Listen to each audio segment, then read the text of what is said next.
अल्हम्दुलिल्लाहि रब्बिल आलमीन वस्सलातु वस्सलामु अला अशरफिल अंबियाई वल मुरसलीन नबीना मुहम्मदिन व अला आलिहि वस्सहबिहि अजमाइन अम्मा बाद फ़अऊज़ु बिल्लाहि मिनश शैतानिर रजीम बिस्मिल्लाहिर रहमानिर रहीम अल्हम्दुलिल्लाहिल्लज़ी हदाना लिहाज़ा वमा कुन्ना लिनहतदिया लौला अन हदानल्लाह वक़ाल अज़्ज़ा वजल फ़ी सूरतिल क़मर अर्बअ मर्रात वलक़द यस्सरनल क़ुरआन लिज़्ज़िक्र फ़हल मिन मुद्दकिर सदक़ल्लाहुल अज़ीम। क़ाल नबी सल्लल्लाहु अलैहि वसल्लम खैरुकुम मन तअल्लमल क़ुरआन व अल्लमह। रब्बि इश्रह ली सदरी व यस्सिर ली अमरी वहलुल उक़दतम मिन लिसानी यफ़क़हू क़ौली। आमीन या रब्बल आलमीन। फ़हमुल कुरान कोर्स, जैसे कि हाफ़िज़ बिलाल साहब अर्ज़ कर रहे थे कि इस दौर की सबसे बड़ी ज़रूरत जो है वो फ़हमुल कुरान है। मैं उसमें ऐड ये करूँगा कि ये फ़हमुल कुरान जो है ये लिसानुल कुरान के बग़ैर नहीं आ सकता। लिसानुल कुरान क्या है? लिसानुल कुरान कुरान की ज़ुबान है। इस कुरान को अल्लाह का कलाम मानने वाले अक्सर लोगों की ज़ुबान कुरान की ज़ुबान नहीं है, लिहाजा वो जो फ़हम हासिल होना चाहिए कुरान के ज़रिए वो हासिल हो नहीं पाता। तो उस फ़हमुल कुरान का ज़रिया क्या बनेगा? ये लिसानुल कुरान बनेगी, ये कोर्स बनेगा जिसके लिए मैं आप सबके सामने हाजिर हूँ। और मैंने अल्लाह ताला का शुक्र भी अदा कर दिया है कि अल्हम्दुलिल्लाहिल्लज़ी हदाना लिहाज़ा, अपनी तरफ से भी और आप सबकी तरफ से भी कि अल्हम्दुलिल्लाहिल्लज़ी हदाना लिहाज़ा, तमाम तारीफ़ तमाम शुक्र उस अल्लाह का जिसने हमें यहाँ तक पहुँचाया। वमा कुन्ना लिनहतदिया लौला अन हदानल्लाह, और हम कभी भी यहाँ ना पहुँच पाते अगर अल्लाह ही हमें यहाँ ना पहुँचाता। जन्नत वाले जब जन्नत में दाखिल हो रहे होंगे तो उनकी ज़ुबान पर ये कलिमात होंगे। कुरान हमें बताता है कि बंदा मोमिन का तर्ज़ अमल क्या है। वो ये नहीं कहेंगे कि हमने नमाज़ें पढ़ी, हमने रोज़े रखे, हमने हज किए, हमने ज़कातें दी, हमने सारी ज़िंदगी अल्लाह की इबादत में गुजारी तो जन्नत हमारा हक बनता था। ये नहीं कहेंगे वो ये कहेंगे कि अल्हम्दुलिल्लाहिल्लज़ी हदाना लिहाज़ा, ये अल्लाह का शुक्र है जिसने हमें यहाँ तक पहुँचाया। ये आपका कमाल नहीं है, ये मेरा कमाल नहीं है कि मैं यहाँ पर खड़ा हूँ। ये उस रब का, उस अल्लाह का करम है, उसका फ़ज़ल है कि उसने मुझे तौफ़ीक दी यहाँ पर खड़ा होने की, आपको तौफ़ीक दी यहाँ पर आने की और इस काम को शुरू करने की कि आज हम सिर्फ़ और सिर्फ अल्लाह के कलाम को समझने के लिए, उसके कलाम की ज़ुबान सीखने के लिए यहाँ पर मौजूद है। इस कोर्स का मकसद क्या है वो भी मैंने अर्ज़ कर दिया सूरतुल क़मर की एक आयत के हवाले से, जिसे अल्लाह ताला ने सूरतुल क़मर में 4 मरतबा इरशाद फरमाया कि वलक़द यस्सरनल क़ुरआन लिज़्ज़िक्र फ़हल मिन मुद्दकिर, कि हमने तो कुरान को नसीहत के लिए आसान कर दिया। तो क्या कोई है नसीहत कबूल करने वाला? तो नसीहत, कुरान की नसीहत हमें कब हासिल होगी? ज़ाहिर बात है जब हमें उसकी ज़ुबान आती होगी। समझेंगे तो नसीहत सामने आएगी ना। इस आयत में जो 4 मरतबा सूरतुल क़मर में अल्लाह ताला ने इरशाद फरमाई है, इसमें एक लफ्ज़ जो इस्तेमाल हुआ है अज़्ज़िक्र, उसके हवाले से मैं मज़ीद थोड़ी सी वजाहत चाहूँगा कि ज़िक्र के बिल्कुल जो ज़ाहरी माना है वो है याद करना। इसलिए इस आयत का तर्जुमा कुछ यूँ भी किया गया है कि अल्लाह ताला ने फरमाया कि हमने कुरान को याद करने के लिए आसान कर दिया है। तो क्या कोई है याद करने वाला? तो कुरान याद करने के लिए आसान है, अल्लाह ने फरमा दिया तो डेफिनेटली आसान है। लेकिन इसका हमें सबूत भी मिलता है खारिज में। वो सबूत क्या है? आपको छोटी उम्र से लेके बड़ी उम्र तक के बेशुमार लोग ऐसे मिलेंगे जिन्हें ये अल्लाह का कलाम जो है वो हर्फ ब हर्फ याद है। तो अल्लाह ताला ने जो फरमाया कि हमने कुरान को याद करने के लिए आसान कर दिया, तो अल्लाह का फरमाना तो बिल्कुल सही है, लेकिन उसका सबूत भी हम देख रहे हैं अपने मुआशरे में। लेकिन जिक्र के या अज़िक्र के माना जो दूसरे किए जाते हैं वो नसीहत के हैं। तो ये भी हमारा यकीन है, ईमान है कि अल्लाह ताला ने फरमाया कि कुरान नसीहत हासिल करने के लिए बहुत आसान है। लेकिन खारिज में हमें नजर नहीं आता कुछ। उसकी वजह यह है, जो कि मैं अर्ज कर चुका हूं, कि वो नसीहत जो है वो मेरी आपकी ज़ुबान में नहीं है। सी पैक के हवाले से चाइनीज़ ज़ुबान के लिए जो हलचल हुई, लोगों ने फ़ौरन उस ज़ुबान को सीखना शुरू किया, इसलिए कि मतलब था अब ये अरबी ज़ुबान, इसको सीख के क्या मिलेगा। यानी सबसे पहला तो ये जहन में सवाल आता है, तो क्या मिलेगा जी? ये इंशाअल्लाह ताला 40 दिनों में आपको पता चल जाएगा कि आपको अरबी ज़ुबान सीख कर क्या मिला। 40 दिन का कोर्स है। इस कोर्स से सही तरीके से मुस्तफ़ीद होने के लिए 2 काम आपने करने हैं जी। वो आप चाहे कर लें या ना करें, लेकिन उस पर इस्तिकामत इख्तियार करें। तय कर लें कि जी हमने करने हैं, या तय कर लें कि नहीं करने। अगर नहीं करने की तरफ से आऊं तो छुट्टी नहीं करनी जी।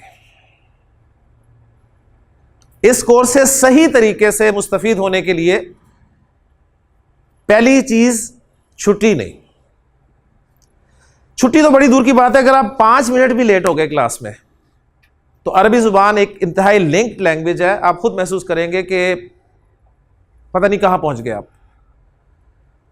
तो पूरी ज़िंदगी आपकी जो माशाल्लाह जितनी गुजर चुकी है, उसमें से अब सिर्फ 40 दिन हम आपसे मांग रहे हैं। मुझे याद है जब मैं FSC में हुआ करता था, तो वालिदैन, बल्कि सबके वालिदैन की उम्र यही कहा करते थे ना कि बेटा बस ये 2 साल लगा लो, 2 साल लगा लो, बस छोड़ दो सब कुछ, तुम्हारी ज़िंदगी बन जाएगी। सब वालिदैन का इस पे इज्मा है, कोई इख्तिलाफ नहीं करता। सब कुछ छोड़ दो, खेल कूद, टीवी, अपनी दूसरी मुसीबत, दोस्तियां, सब छोड़ दो, सिर्फ ये 2 साल लगा लो, ज़िंदगी बन जाएगी। मैं आपको अल्लाह ताला पे भरोसा करते हुए यकीन दिलाता हूं कि आप सिर्फ ये 40 दिन लगा लें, वाकई आपकी ज़िंदगी बन जाएगी इंशाअल्लाह। सिर्फ 40 दिन आपसे मांग रहे हैं। तो पहली चीज़ ये कि छुट्टी नहीं होगी, और दूसरी चीज़ ये होगी कि ये कंसेप्चुअल क्लास है। 40 दिन में इंशाअल्लाह ताला आप इस काबिल होंगे, मैं अल्लाह ताला पे भरोसा करते हुए कह रहा हूं कि यहाँ बोर्ड पे मैं आयात नबी करीम सल्लल्लाहु अलैहि वसल्लम की अहादीस लिखूंगा, आप उन्हें ग्रामेटिकली एनालाइज कर रहे होंगे इंशाअल्लाह ताला इन 40 दिनों में। और ये असल में उस फहमुल कुरान की इब्तिदा है। 40 दिन में हम बिल्कुल बेसिक टॉपिक्स जो हैं, बेसिक कॉन्सेप्ट्स जो हैं अरबिक के, वो क्लियर करेंगे इंशाअल्लाह ताला। उसके बाद इंशाअल्लाह आपके लिए खुसूसी तौर पे 25 से 30 दिन का एक मज़ीद कोर्स किया जाएगा, जिसमें आपको कुछ एडवांस चीज़ें बताई जाएंगी कुरान के हवाले से। और फिर इंशाअल्लाह ताला उसके बाद आपके लिए मज़ीद कोर्सेज़ होंगे जिसमें आपको कुरान मजीद का टेक्स्ट पढ़ाया जाएगा। अब मैं अल्लाह ताला से दुआ करता हूँ जी कि अल्लाह ताला हम सबको इस्तिकामत अता फ़रमाए, और वो जो अरबी ज़ुबान की जो गिरा है, एक उस्ताद मोहतरम कहा करते हैं कि ये गिरा है, अल्लाह ताला से दुआ किया करो कि अल्लाह तुम्हारी ये गिरा खोल दे। तो ये दुआ भी करनी है हमने, काम भी करना है और दुआ भी करनी है कि अल्लाह ताला हमारी गिरा खोल दे। और वो दूसरी बात बीच में रह गई थी, वो ये थी कि कंसेप्चुअल क्लास है, यहाँ पर हम कॉन्सेप्ट्स क्लियर कर सकते हैं 40 दिनों में। हाँ, उसकी जो प्रैक्टिस होगी, उसकी जो वर्किंग होगी, वो आपने करनी है। वो आपने कैसे करनी है, वो आपने घर पे करनी है। मैं कोशिश करूँगा कि इंशाअल्लाह ताला आपको यहाँ पर मटेरियल दिया जाए एक्सरसाइजेज की शक्ल में, जिसे आप थोड़ा सा टाइम निकाल के अपनी मसरूफ़ तरीन ज़िंदगी में से उसे सॉल्व करें, हल करें उस एक्सरसाइजेस जो भी आपको दी जाएंगी, और यहाँ पर सबमिट करवाएं आप असाइनमेंट की सूरत में आपको दी जाएंगी। और फिर इंशाअल्लाह ताला उसमें पता चलेगा कि आप जो कुछ लर्न कर रहे हैं अल्हम्दुलिल्लाह उसकी एप्लीकेशन भी हो पा रही है कि नहीं हो पा रही।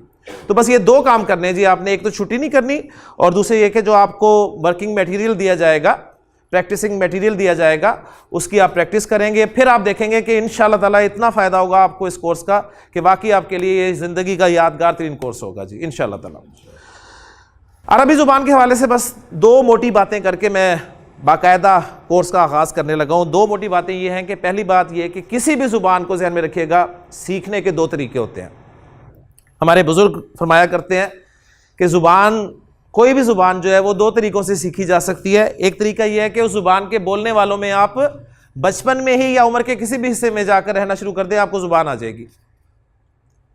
सब इस बात से मुत्तफिक होंगे, यानी आप अपने शहर में, अपने घर में, अपने इलाके में कोई पैदा होने वाला बच्चा, छोटा सा बच्चा जाके छोड़ें सऊदी अरब या यूके छोड़ें या अमेरिका छोड़ें, उसके बाद जब वो बोलने के काबिल होगा, उसे वापस लेके आए तो आपके ख्याल में क्या बोल रहा होगा जी? वो क्या वो पंजाबी बोल रहा होगा, उर्दू बोल रहा होगा? नहीं। या वो अरबी बोल रहा होगा या फिर वो अंग्रेज़ी बोल रहा होगा। बस यही बात हमें समझ में नहीं आती, इसलिए हम बड़े मुतासिर हो जाते हैं।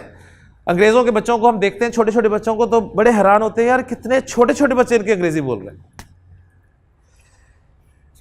उम्र के किसी भी हिस्से में जाके आप काम कर सकते हैं। लोग मुआश के लिए जाते हैं, सही, 2-4 साल रहते हैं, ज़ुबान आ जाती है, बिल्कुल पढ़े लिखे हुए नहीं होते लेकिन ज़ुबान बोल लेते हैं। तो एक तरीका तो ये है।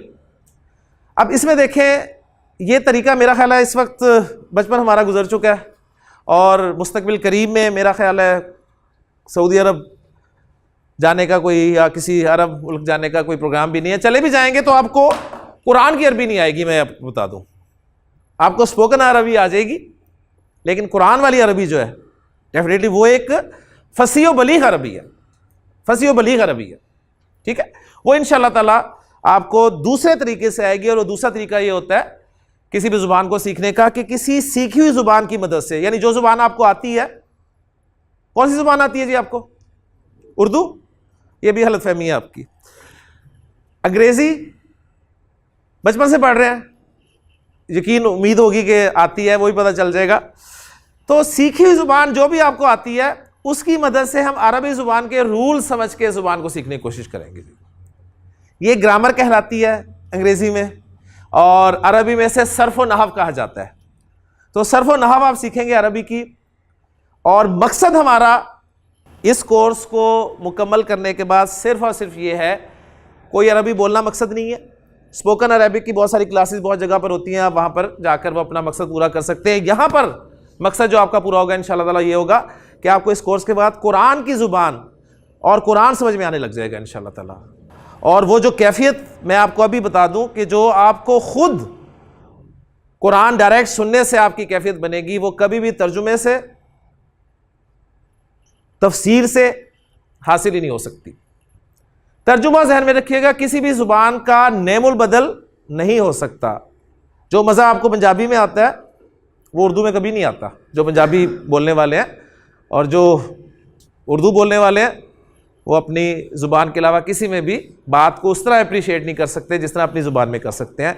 तो ग्रामर यानी सर्फ़ व नहव यानी रूल्स, कवायद, इनके ज़रिए हम इंशाअल्लाह ताला अरबी ज़ुबान सीखने की कोशिश करेंगे। तो अरबी ज़ुबान में सबसे पहली चीज़ जो मैं आपको शुरू करवाने लगा हूँ जी, माशाल्लाह मुझे बड़े बड़े अहले इल्म लोग नज़र आ रहे हैं क्लास में, और कुछ तो नज़र आ रहे हैं, कुछ नज़र नहीं आ रहे, अंदर ही अंदर होंगे। लेकिन मेरे नज़दीक मैं किसी को भी उस लेवल पे नहीं रखूँगा, मेरे नज़दीक सब ज़ीरो लेवल पे हैं, क्योंकि मैंने आपको ज़ीरो लेवल से शुरू करवाना है। इसलिए कि मेरे मुखातब सिर्फ वो लोग नहीं हैं जो कुछ जानते हैं, इसलिए जिनके पास कोई इल्म है तो वो उनसे दरख्वास्त है कि प्लीज़ उस इल्म को ज़रा अपने तक ही रखिएगा। मेरा टारगेट वो स्टूडेंट्स हैं जिन्हें अलिफ बे भी नहीं आती अरबी की, उन्हें मैंने लेके चलना है और इंशाल्लाह इस लेवल पे पहुंचाना है कि जब कुरान की आयत यहाँ पर बोर्ड पे उनके सामने होगी, नबी करीम सल्लल्लाहु अलैहि वसल्लम की कोई हदीस सामने होगी, तो वो सिर्फ ट्रांसलेट ही नहीं कर पाएंगे बल्कि उसे एनालाइज भी करेंगे इंशाअल्लाह ताला। तो ये बस आपसे चंद गुजारिशात थी। तो अब मैं बाकायदा आपको, मैंने जैसे अर्ज़ किया कि मैं आपको अलिफ बे से शुरू कराऊंगा, तो वाकई मैं आपको अरबी की अलिफ बे से शुरू कराने लगा हूँ। तो बुनियादी हैसियत अरबी ज़ुबान में हुरूफुल हिजा को हासिल है जी। हुरूफुल हिजा जी उर्दू में हुरूफ तहजी के नाम से जाने जाते हैं और अंग्रेजी में अल्फ़ाबेट के नाम से जाने पहचाने जाते हैं। किसी भी ज़ुबान में बुनियादी हैसियत हुरूफुल हिजा रखते हैं, ठीक है। अरबी में हुरूफुल हिजा हम उन्हें कहेंगे, उर्दू में हुरूफ तहजी और अंग्रेजी में अल्फ़ाबेट। अब दूसरी बात ये सामने आएगी हमारे कि जी अरबी ज़ुबान में हुरूफुल हिजा कौन कौन से हैं और कितने हैं, ये दूसरा सवाल पैदा होता है। तो इसमें मैं पहले ज़रा जानने की कोशिश करूंगा कि हम सीखी हुई ज़ुबान की मदद से अरबी सीखेंगे ना, तो हमारी सीखी ज़ुबान उर्दू और अंग्रेज़ी। तो इस हवाले से अगर मैं आपसे पूछूं जी अंग्रेज़ी में जो अल्फ़ाबेट हैं उनकी तादाद कितनी है, तो आप फ़ौरन जवाब दे देंगे इंशाल्लाह। कितनी है जी अल्फ़ाबेट? 26, माशाल्लाह। कोई इख्तिलाफ? कोई इख्तिलाफ नहीं। और कौन कौन से हैं, ये बच्चों वाला सवाल है, यानी कोई इतने से बच्चे को भी ला दें तो वो बता देगा जी कौन कौन से हैं। उर्दू जुबान में हुरूफ तहजी की तादाद कितनी है?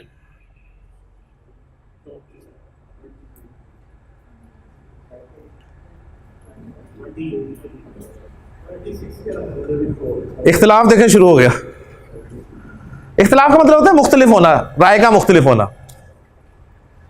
हमारी जुबान है, हमारी है ना, इसके अल्फ़ाबेट कितने हैं ये ज़रा आज देखिएगा जाके, कितने हैं, ठीक है।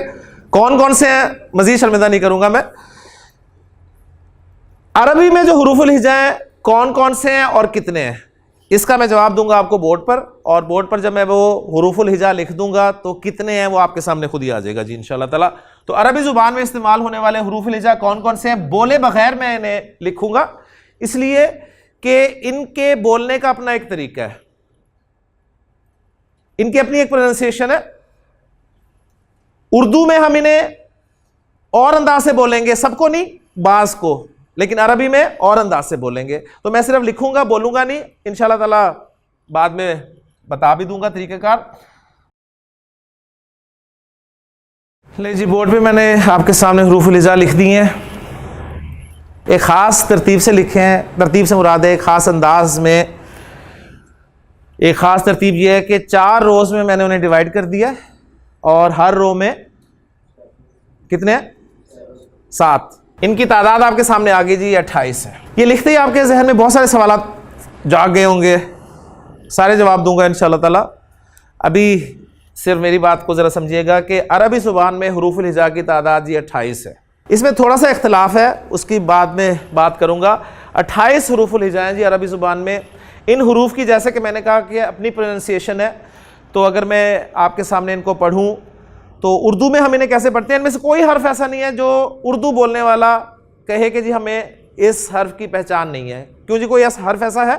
सब जानते हैं। तो इस हवाले से उर्दू बोलने, उर्दू लिखने, उर्दू समझने वाले के लिए अरबी ज़ुबान सीखना इंतहाई आसान है जी। और मज़े की बात यह है कि हमारी बोली जाने वाली ज़ुबान उर्दू में 80 से 85% अल्फाज अरबी के हैं। सिर्फ एक ज़ुबान से जब दूसरी ज़ुबान में कोई लफ्ज़ जाता है तो उसमें कुछ चेंजेस आती हैं, वो चेंजेस हमने समझनी है इंशाल्लाह ताला। तो आपको इंशाल्लाह अरबी आ जाएगी अल्लाह ने चाहा तो ये हरूफ मैं आप बोल देता हूँ जी। अलिफ, उर्दू में भी अलिफ बोलते हैं, अरबी में भी इसे अलिफ बोलेंगे।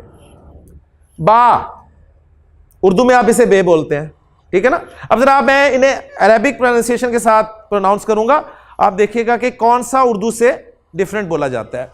तो अलिफ, बा, ता, सा, जीम, हा, खा, दाल, जाल, रा, जा, सीन, शीन, सौद, वाद, ता, ज़ा, आइन, गैन, फा, काफ, काफ, लाम, मीम, नून, हा, वाओ, या।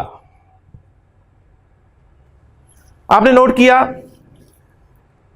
जो बहुत सारी चीज़ें नोट की, उसमें एक सबसे बड़ी चीज़ आपको तंग कर रही होगी, मैं आपसे पहले उसे शेयर कर लूँ। आप देख रहे होंगे कि ये वाव और या नॉर्मल उर्दू में ये साथ साथ नहीं होते, ऐसे ही है ना। यानी आप वाव को पहले लिखते हैं, लाम मीम नून वाओ हे और फिर छोटी है और बड़ी है, ठीक है, यहां कोई छोटी बड़ी का भी तस्वुर नहीं है। एक बात, तो ये जो मैंने आपके सामने लिखा है इसका पहले जवाब देता चाहूँ कि वाओ और या को मैंने इसलिए इकट्ठा लिखा है कि अरबी जुबान के वाओ और या जो हैं ये वीक लेटर्स हैं, ठीक, कमजोर हरूफ हैं, बीमार हरूफ हैं, और बीमारों को जरा एक तरफ ही कर दिया गया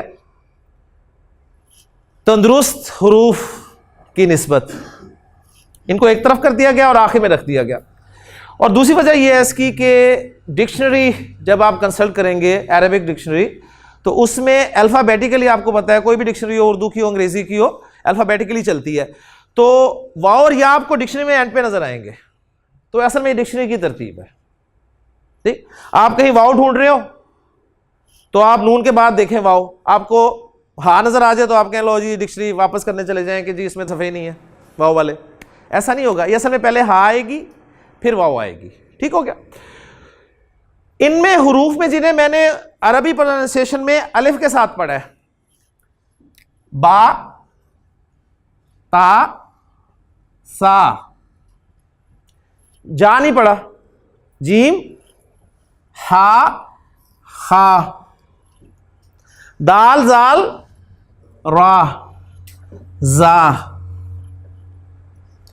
छोटा सा उसूल, इम्तिहान लेना मकसूद नहीं है, सिंपल मैं बताता चलूं आपको, बस नोट कर लें कि उर्दू में जिन हुरूफ को आप ए साउंड के साथ पढ़ते हैं ना, ए साउंड पर, बे, ए बे, ते, से, रे, जे, ए, जितने भी ए वाले हैं अरबी में आपने उन्हें आ के साथ पढ़ना है, बस ये पक्का कर लें, सिंपल सा उसूल है।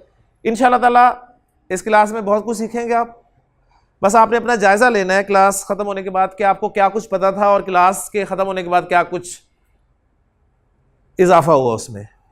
कंपैरिजन जब करेंगे तो आपको इस क्लास का फायदा नजर आएगा, वरना नहीं।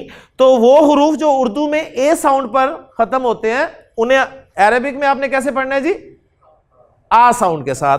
तो अब मजीद सर्कल हम कौन कौन से कर सकते हैं जी, सीन, शीन, स्वाद, द्वाद, त्वा, माशाल्लाह जी, ज़ा, ऐन, गैन, फा, काफ, काफ, लाम, मीम, नून, हा, वाओ, या। ये तय कर लें कि अब जब भी आप इस क्लास में इन हुरूफ को पढ़ेंगे किसी आयत में, किसी जुमले में, किसी लफ्ज़ में, तो आपने इसी तरह प्रोनाउंस करना है इन्हें आ साउंड के साथ। क्लियर होगी जी। तो हुरूफ लिजा की तादाद सामने आ गई। एक सवाल जो आपको तंग कर रहा होगा वो ये है कि आपको इसमें हमजा नजर नहीं आ रहा, हमजा, जबकि आपको मुसहफ में नजर आता है। हमजा अगर हम ऐड कर लें इन 28 हुरूफुल हिजा में तो तादाद हो जाती है जी 29। कुछ ने कहा जी 28 है, कुछ ने कहा 29 है, लेकिन अक्सरियत की राय है कि 28 है। तो हमजा फिर कहां गया, एक सवाल पैदा हुआ। तो मैं आपको बताता चलूं कि हमजा एक राय जो कहते हैं 28 है, वो हमजा को कोई अलग से लेटर कंसीडर नहीं करते। वो कहते हैं हमजा अलिफ ही है, अलिफ ही हमजा है, ठीक हो गया। कब वो अलिफ होगा कब हमजा होगा ये अलग बात है, लेकिन वो कहते हैं कि हमजा कोई अलग से लेटर नहीं है, अलिफ ही हमजा है। कुछ कहते हैं नहीं हमजा अलग ही है। तो अगर उनकी बात सामने रखी जाए तो हुरूफुल हिजा की तादाद 29 हो गई, और अगर बात ये सामने रखी जाए जी हम जो अलिफ है वही हमजा है, तो फिर तादाद जो है 28 की 28 ही रही। अब मैं आपको बताता हूँ वो कहते फिर क्या है कि जी हमजा और अलिफ में फिर कैसे फ़र्क होगा, क्या है। तो इसके लिए हमें एक छोटी सी चीज़ और समझनी पड़ेगी जो कि आपको पहले से पता है। माशाल्लाह आप जानते हैं कि आपको हर्फ के ऊपर नीचे कोई चीज़ नज़र आती है, मसलन ये नज़र आ जाता है, कभी कभी ये नज़र आ जाता है, कभी ये नज़र आ जाता है। ये ज़ेर ज़बर पेश है, सब जानते हैं। हरकत कहते हैं सिंगल एक हरकत है। हरकत की जमा हरकात होती हैं। माशाल्लाह देखें आपको जमा बहुत सारी आती होंगी इंशाल्लाह ताला। ये 3 हरकतें हैं, बुनियादी हरकतें, और एक और अलामत मिलेगी आपको, ये वाली अलामत।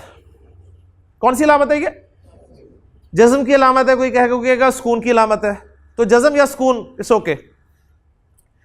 ये अलामत हमारी इस कोर्स में पेश के साथ बाज़ जगह मिक्स होने के चांसेस हैं। मैं पेश डालूंगा, वो गोल नहीं बनेगा मुंह, तो आप उसे समझेंगे साकिन डाल दिया मैंने। मैं साकिन डाल रहा हूँगा जल्दी में, तो वो गोल मुंह बन जाएगा, आप समझेंगे पेश है। तो इस कन्फ्यूजन से बचने के लिए हम अपनी इस क्लास में अलामत सुकून या जज़म के लिए ये वाला सिंबल जो है यूज़ कर लेंगे, ताकि कन्फ्यूजन ना हो। आप कई जगह पर गोल सर्कल इस्तेमाल किया जाता है, कहीं पर ये हम कैरेट साइन यूज़ कर लेते हैं ताकि हमें कन्फ्यूज़ ना करेंगे। तो 3 हरकतें और एक सुकून, हरकत का अपोजिट सुकून। अब वो 28 वाले ये कह रहे हैं कि अलिफ ये है जो नजर आ रहा है, लेकिन अलिफ पर जब भी कोई हरकत आ जाए, जबर आ गया, जेर आ गया, पेश आ गया, या अलिफ साकिन हो गया, तो अब ये नो मोर अलिफ, इसे अलिफ नहीं कहा जाएगा। अब ये बन जाएगा जी हमजा। अलिफ सिर्फ वही होगा जिसपे कुछ भी नहीं होगा, ना हरकत होगी ना सुकून होगा। इसलिए आप देखेंगे कि आपको सऊदीया का मुसहफ जब भी पढ़ने का इत्तेफाक होगा, तो आप देखेंगे कि सऊदीया के मुसहफ में अक्सर हमजा जो होता है उसके ऊपर एक छोटा सा हमजा डाला होता है उन्होंने, फिर कोई हरकत डालते हैं, वो जबर पेश डाल दी, अगर जेर डालनी है तो अलिफ के नीचे हमजा डाल देते हैं। क्लियर हो गया ना? तो हमजा वो अलिफ होगा जिस पर कोई ना कोई हरकत होगी या अलामत सुकून होगी। क्लियर होगी? माशाल्लाह आप इस काबिल हो गए हैं आप कि आपके सामने मैं कुरान के अगर कुछ अल्फाज लिखूं तो आप अलिफ और हमजा को पहचान लेंगे इंशाअल्लाह ताला। ठीक हो गया? तो नबी करीम सल्लल्लाहु अलैहि वसल्लम पर पहली वही नाजिल हुई थी जी, उसका पहला लफ्ज था जी इकरा। अब मैं चूंकि सऊदीया के मुसहफ को सामने नहीं रख रहा, मैं पाकिस्तानी जो बड़े सगीर में हमारे यहाँ छपते हैं इंडिया में, उसके हवाले से लिख रहा हूँ। यानी मैं अलिफ के ना ऊपर ना नीचे हमजा नहीं डालूंगा, मैं सिंपल इस हरकत डाल दूंगा। ठीक है? जब भी आपको हरकत नजर आएगी तो आपने उसे हमजा मानना है, जब भी सुकून नजर आएगा तो आपने उसको हमजा मानना है। क्लियर हो गया? तो इकरा,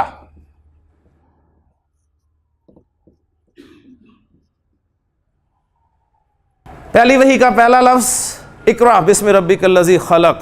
तो इकरा लफ्ज में मुझे बताइए अलिफ है, मेरे सवाल का जवाब देना आपने, अलिफ है? इकरा लफ्ज में अलिफ है? सबकी राय यही है, कोई इख्तिलाफ? इकरा लफ्ज में अलिफ है? अलिफ है? कौन सा वाला जी? ये वाला, ये अलिफ है। और ये क्या है? ये भी अलिफ है। हमजा कोई नहीं आपके ख्याल में? क्यों जी? हरकत आए तो वो अलिफ नहीं रहेगा, या उसकी जज़म आए तो भी अलिफ नहीं रहेगा। अलिफ पर जब भी कोई हरकत आ जाएगी या सुकून आ जाएगा तो वो अलिफ नहीं रहेगा, वो हमजा बन जाएगा। तो इकरा में कोई अलिफ नहीं है, दोनों जगह पर हमजा है। यह भी हमजा इसलिए कि अलिफ पर जेर आ गई, यह भी हमजा इसलिए कि अलिफ पर सुकून आ गया।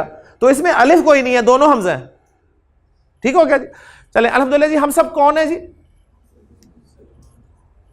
इंसान है ना सबसे पहले। अच्छा जी, इंसान में देखते हैं कि अलिफ है या नहीं है। इंसान में अलिफ है? अलिफ है?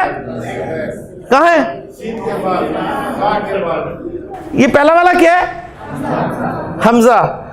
और ये वाला क्या है? माशाल्लाह, आपको अलिफ और हमजा की पहचान होगी। क्लियर होगी जी बात? इंसान कैसे बना है जी? मिट्टी से। इंसान किस तरह बना? मिट्टी और पानी से। इंसान बना है जी अलिफ नून सीन अलिफ और नून से, ऐसे इंसान बने ना। इंसान क्या है? आप कहेंगे अशरफुल मखलूकात। इंसान लफ्ज है। इंसान क्या है? एक लफ्ज। तो हुरूफ प्लस हरकात, हुरूफ प्लस हरकात या सुकून मिलाकर क्या बनाते हैं? लफ्ज बना देते हैं। हुरूफ और हरकात के मिलने से लफ्ज बनते हैं जी। और लफ्ज जो हैं दो तरह के होते हैं जी। एक होते हैं बामाना,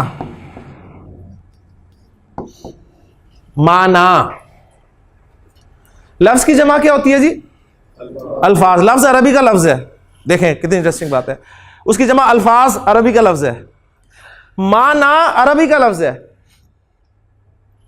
माना, अब जितनी मैंने आपको बता के उर्दू हमें आती है, देख लें हम ये लफ्ज जो पढ़ते हैं तो क्योंकि नॉर्मली इसके ऊपर खड़ी ज़बर नहीं लिखी होती, उर्दू में ऐसे ही लिखा होता है, तो हम इसे क्या पढ़ते हैं? मानी। ठीक है ना, मानी, माशाल्लाह। तो मानी नाम की कोई चीज नहीं है जी, उर्दू में हम इसे इस्तेमाल करते हैं, तो उर्दू में ये गलतुल आम आप कह लें कि ये है। असल इसकी प्रोनाउंसिएशन है जी माना। एक लफ्ज है मानी। सवाल आया करता था जी अल्फाज के मानी लिखें, वो माना की जमा है, वो अलिफ के साथ है मानी। ये है माना। हम इसे मानी, पता नहीं क्या कुछ मैंने, ठीक है, पता नहीं कुछ क्या पढ़ते हैं। मुझे बचपन में याद है जब छोटी हुआ करते थे तो कलेमा हमें पढ़ाया गया था कि जी पहला कलमा तैयब, तैयब मैंने पाक। तो वो तैयब मैंने उस वक्त से याद है जी, ये मैंने, नॉट मैंने, माना। तो बा माना लफ्ज होगा यानी मीनिंगफुल, उसके कोई ना कोई माना होंगे। और लफ्ज की दूसरी किस्म होगी जी बे माना, यानी मीनिंग लेस, कोई माना नहीं होंगे। क्लास हमारी शुरू हुई है जी 8 बजे का टाइम दिया था, तो 8:30 शुरू हुई है तकरीबन, या थोड़ा सा उससे भी ऊपर होगी। तो आप लोग सब माशाल्लाह घर से तशरीफ़ लाए हैं, कुछ मुझे नज़र आ रहे हैं जॉब से सीधे आ रहे हैं, अल्लाह ताला उनका आना कबूल फरमाए। तो जो घर से आ रहे हैं वो खाना शाना तो खा के ही आए होंगे। खाना शाना खाया नहीं? कोई चाय शाय? अच्छा माशाल्लाह जी। तो मकसूद ये था कि खाना एक बामाना लफ्ज़ है, लेकिन शाना जो है ये एक बेमाना लफ्ज़ है। तो खाना तो आप खा के आए हैं, शाना नॉर्मली हम बोल देते हैं। कोई चाय वाय, कोई बिस्किट शिस्किट, कोई फल शल, ठीक है। तो फल शल बामाना और बेमाना, बेशुमार अल्फाज। लफ्ज़ वो होता है जो मेरी ज़ुबान बाहर निकाल देती है मुंह से। हम बेशुमार अल्फाज बोलते हैं जो बामाना भी होते हैं बेमाना भी होते हैं। कुरान मजीद में कोई भी लफ्ज़ बेमाना नहीं है। हाँ, ऐसा आप कह सकते हैं कि कुछ ऐसी चीज़ें हैं जो जिनके माना हमें पता नहीं है, मसलन आपके हरूफ मुक़त्ताआत जिनके माना हमें नहीं पता, लेकिन वो बेमाना नहीं है। तो हमारा स्कोप चूंकि कुरान मजीद है, लिहाजा बेमाना हमारे कोर्स से खारिज। बेमाना किसे कहते हैं, क्या होता है, हम इसके बारे में बिल्कुल नहीं पढ़ेंगे, ना जानने की कोशिश करेंगे। बामाना लफ्ज़ हमारा टारगेट होगा, और बामाना लफ्ज़ को ग्रामर की इस्तिलाह में नोट कर लें, कलिमा कहते हैं। आज इंशाल्लाह आपकी उर्दू भी मैं ठीक करके जाऊंगा। कलिमा हम क्या कहते रहते हैं इसे? कलमा, कलमा चौक, पहला कलमा तैयब, तैयब मैंने पाक। तो माशाल्लाह उर्दू भी हमारी ऐसी है। तो अरबी सीखने का इंशाल्लाह आपको फ़ायदा ये होगा कि आपकी उर्दू भी ठीक होगी, अंग्रेज़ी भी इंशाल्लाह ठीक होगी, और अरबी तो वैसे ही आ जानी है आपको इंशाल्लाह। तो बामाना लफ्ज़ कलिमा कहलाता है। कलिमा, कुरान का हर लफ्ज़ कलिमा है। कुरान का हर लफ्ज़ कलिमा है, और कुरान का हर लफ्ज़ कलिमा की सिर्फ 3 किस्में हैं जी, 3 किस्में हैं। वो 3 किस्में मैं लिख रहा हूं और फिर बताऊंगा आपको कि कुरान का हर लफ्ज़ क्या हो सकता है। कुरान का हर लफ्ज़ कलिमा की 3 अक़साम, इस्म, अब यहां फिर मसला, इस्म नॉट इस्म, इस्म, इस्म फेल या हर्फ नॉट हरफ। हमें बहुत ज़बर बोलने का शौक है, खासतौर पर फैसलाबाद वालों को तो इतना ज़बर बोलने का शौक है। मेरा नाम पता है आपको? मेरा नाम जी, मेरा नाम है जी आमिर, लेकिन अक्सर मुझे कहते हैं आमिर। हमारे गली में रहते हैं आबिद साहब, लोगों ने आबिद कहते हैं। शाहद, खालिद, जाहद, नासर, तो इतनी ज़बर बोलने के हम फैसलाबाद वाले आदी हैं। तो मेरा नाम पहले इसकी भी सलाह कर लें लाजमी, क्योंकि मुझे बड़ी शर्मिंदगी हुई। एक मरतबा मेरी क्लास का इख्तिताम था, तो उस्ताद मोहतरम भी तशरीफ़ लाए हुए थे, तो स्टूडेंट्स ने आके अपने कमेंट्स का इजहार किया और बताया कि जी माशाल्लाह हमें क्लास का बड़ा फ़ायदा हुआ। फ़ायदा नहीं, बड़ा फ़ायदा हुआ। तो फ़ायदा हुआ और फिर ये हुआ कि आमिर साहब ने हमें बहुत अच्छा पढ़ाया। तो डॉक्टर साहब ने, उस्ताद मोहतरम थे, उन्होंने फिर बताया कि मुझे पता चल गया कितना फ़ायदा हुआ है आपको, कि आपकी ज़बर तो ठीक नहीं हो सकी, तो बराए मेहरबानी मेरी इज़्ज़त आपके हाथ में है। तो आमिर मेरा नाम है, नॉट आमिर। तो इस्म फेल हर्फ, इंशाल्लाह आपकी उर्दू भी ठीक होगी। और ये कलिमा की क्या है? कलिमा की अक़साम, नॉट इक़साम। हम इक़साम ही पढ़ते हैं अभी तक। कलिमा की 3 अक़साम है। तो कुरान मजीद का जो भी लफ्ज़ आपके सामने आएगा अल्हम्दुलिल्लाह से लेकर, वो या तो इस्म होगा या फेल होगा या हर्फ होगा, इससे बाहर कोई चीज़ नहीं होगा जी। तो अगर हम सिर्फ इन 3 चीज़ों को अच्छी तरह समझ लें तो मुझे बताएं कुरान की अरबी कहाँ जाएगी? सिर्फ 3 चीज़ें हमने समझनी है जी। इस्म को हमने सही तरह समझना है, फेल को सही तरीके से समझना है, हर्फ को सही तरीके से समझना है। इंशाल्लाह आपको कुरान समझ में आएगा। यहीं पर मैं ख़त्म कर रहा हूँ आज के सबक को, और ख़त्म करने की वजह यह है कि मैं उम्मीद करता हूँ कि इंशाल्लाह ताला आज अब जाके आप वर्किंग करेंगे, कुछ ना कुछ सुबह करेंगे, दोपहर को करेंगे, और कल अपने अपने एक साथी को ये वाला सबक पढ़ा कर यहाँ पर लाएंगे, ताकि कल फिर हम अपने सबक को तेज़ी से जो आगे लेके चलें। इंशाअल्लाह ताला अल्लाह ताला आपके लिए आसानी करेगा। जिस अजीम मकसद के लिए आप यहाँ पर जमा हुए हैं, उस मकसद को सामने रखें।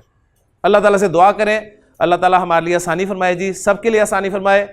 सुब्हानकल्लाहुम्मा व बिहम्दिका अशहदु अल्ला इलाहा इल्ला अंता अस्तगफिरुक।